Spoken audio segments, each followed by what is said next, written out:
Alors Laurent Lalvé, bonjour. Merci de nous accorder quelques minutes en cette semaine de formation. Donc vous avez été sacré meilleur ouvrier de France en 2007 pour la catégorie charcuterie traiteur. Est-ce que vous pourriez vous présenter un petit peu à nos téléspectateurs ? Eh bien, bonjour, Laurent Lalvé, donc charcutier traiteur à SLE Nancy, meilleur ouvrier de France en 2007. Et aujourd'hui, j'ai une entreprise qui s'appelle Les Shops Traiteurs, que j'ai fait. En fait, j'ai construit cette entreprise chez moi, dans ma cave, et puis ça s'est agrandi petit à petit. Parfait. Est-ce que vous pourriez expliquer un petit peu à nos téléspectateurs ce qui vous a permis de remporter le titre de meilleur ouvrier de France en 2007 ? Alors, j'ai travaillé comme tout le monde, j'étais à l'école, j'ai passé des examens, j'ai fait plusieurs stages de formation comme on en a pu en animer aujourd'hui. Et puis ensuite, naturellement, je me suis tourné un petit peu vers les concours. J'ai dû faire une bonne douzaine de concours et petit à petit, en évoluant, on s'est rapproché du titre, du concours un des meilleurs ouvriers de France. Je l'ai passé avec succès et voilà, j'en suis content. C'est aussi une aventure humaine et personnelle à travers ce concours. Voilà. Merci beaucoup. Je crois que vous avez une belle carrière. Pourriez-vous nous en parler en quelques mots ? Alors la carrière, elle est tournée vis-à-vis des maîtres, un peu, moi ceux que j'appelle mes maîtres, mes parents déjà, qui étaient eux bouchers charcutiers traiteurs, avec qui j'ai appris beaucoup de choses, dont la rigueur au travail. Mon patron aussi, mon premier patron que j'ai eu hors mes parents, qui alors lui c'est tout pour moi quoi. C'était quelqu'un de très gentil, de très organisé, de très carré, et c'est des gens qui m'ont toujours porté, hein, mes parents, mon premier patron, et ensuite ça a été une aventure, un petit peu tous les jours, des rencontres avec des gens très très intéressants, qui est un peu partout quoi. Voilà, et ces gens-là ont fait que aujourd'hui je suis un peu ce que je suis quoi. Merci. Et pourriez-vous nous dire d'où nous vient cette passion pour la cuisine et en particulier pour la charcuterie et l'aspect traiteur ? Quand j'étais à l'école, finalement, je suis pas très bon et j'ai été travailler un petit peu avec mes parents les soirs pour gagner à l'époque une pièce pour pouvoir aller à la piscine. J'allais faire la vaisselle et j'avais vu un peu le métier comme ça. Et je me suis dit bon, ouais, je vais faire un apprentissage et je voulais faire pâtissier en fait au départ.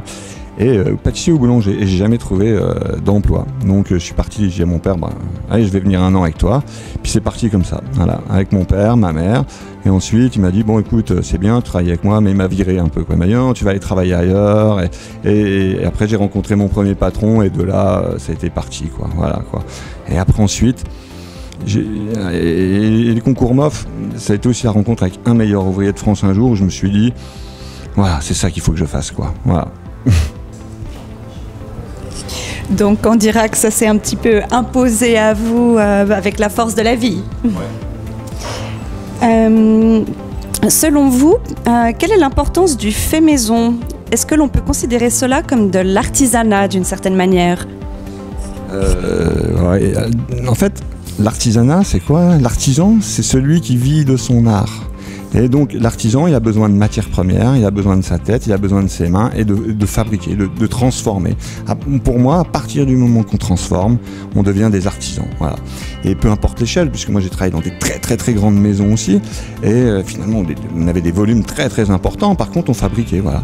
Et c'est ce qui a fait plaisir un peu dans cette formation, c'est finalement de s'apercevoir que dans les divers restaurants, et les gens qui étaient dans les restaurants, on a travaillé des matières premières fraîches. Voilà.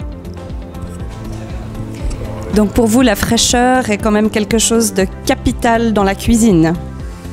Et le produit frais, ouais, c'est ce qui est le plus important en fait, quoi. Le produit, bien l'assaisonner, bien le cuisiner. Et c'est aussi simple que ça la cuisine finalement. Après bien sûr, on y rajoute 2-3 marinades, des petits ingrédients. Mais quand on a maîtrisé la matière première, le produit frais, l'assaisonnement et sa cuisson, généralement on n'est pas trop mal. C'est mon conseil ça d'ailleurs, tiens. Ça c'est mon conseil pour tous ceux qui veulent cuisiner, maîtriser parfaitement les arrivages, le produit, l'assaisonnement et la cuisson. Et là, on est toujours très bien. Merci beaucoup. Est-ce que vous pourriez un petit peu nous parler de votre concept conserve que vous élaborez en fait dans votre magasin ? Alors dans la boutique, on fait plusieurs choses. On fait du traiteur, on vend des plats cuisinés, on vend de la charcuterie fraîche. Et puis beaucoup de gens me disaient « Ah Laurent, fais-nous un peu de conserve, des petits bocaux, parce qu'en fait, voilà, on aimerait bien les emmener là, là et là. » Et moi au début, je me suis dit « Oui, mais c'est compliqué à faire et tout. » Et puis en fait, je me suis rappelé ma grand-mère, ce que faisait ma grand-mère, quoi. Et je suis parti comme ça, en me disant, bah voilà, ta grand-mère elle faisait ça, et ben on va faire des petits bocaux. Et ces petits bocaux, c'est pour elle que je les fais un petit peu. À chaque fois que j'en fais, je me rappelle toujours un petit peu de ma grand-mère. Voilà, c'est parti comme ça. Et puis après, on a décliné un petit peu ces terrines et charcuteries avec des parfums, du vinaigre de framboise, du poulet citron, des pains d'épices, du XRS. Il y a plusieurs parfums, quoi. Voilà. Parfait. Et ma dernière question, qu'est-ce que ça vous fait d'apporter votre savoir-faire au chef d'Eldora SA? Eh ben, c'est la transmission. C'est la transmission du savoir. Et puis, ça permet un petit peu aussi d'écouter les autres aussi, même pour moi, et d'apprendre un peu, puisqu'on a monté des assiettes et tout ça. Donc, je regarde toujours, moi, un petit peu ce que font les gens, la façon de le faire. Et après, c'est un petit peu l'échange avec les gens, parce qu'on crée aussi le sourire. C'est les gens qui ont le sourire, vous voyez, c'est les gens, ça les motive. Donc, c'est riche humainement pour eux, professionnellement aussi, mais aussi pour moi. Voilà. Et puis, c'est un peu notre devoir aussi, nous, de transmettre un petit peu les savoir-faire. Et encore une fois, ça fait vraiment plaisir de voir des gens qui sont dans des restaurants d'entreprise et tout ça, et qui cuisinent encore, parce que c'est loin d'être partout, loin d'être partout le cas. Donc à partir de là, bah, écoutez, voilà, c'est vraiment super, quoi. Merci beaucoup de nous avoir accordé quelques minutes et bonne continuation de formation.